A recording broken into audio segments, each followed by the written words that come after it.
અક્ષય કુમારની આગામી ફિલ્મ ત્રિરંગાનું દિગ્દર્શન સંજય પૂરણસિંહ ચૌહાણ કરશે।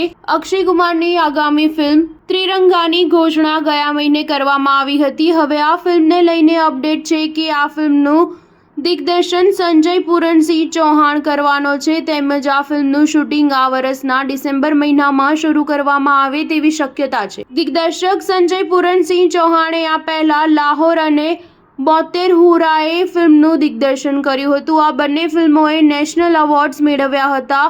દિગ્દર્શક અને અક્ષયે ફિલ્મ ગુરખામાં સાથે કામ કરવાના હતા, પરંતુ આ ફિલ્મ પછીથી અભેરાઈએ ચડી ગઈ હતી। પહેલા એવી ચર્ચા હતી કે ત્રિરંગાએ નાના પાટેકર રાજકુમારની 1993ની ફિલ્મ ત્રિરંગાની રીમેક બનશે। જો કે પછીથી નિર્માતાએ આ વાતને માત્ર અફવામાં ખપાવીને રીમેક ન હોવાની સ્પષ્ટતા કરી હતી। તેમજ આ એક નવી અને ઓરિજિનલ સ્ક્રિપ્ટ ધરાવતી ફિલ્મ બનશે તેમ પણ વધારામાં જણાવ્યું હતું। સ્ટાર ન્યૂઝ 7 હંમેશા સચ્ચાઈની સાથે।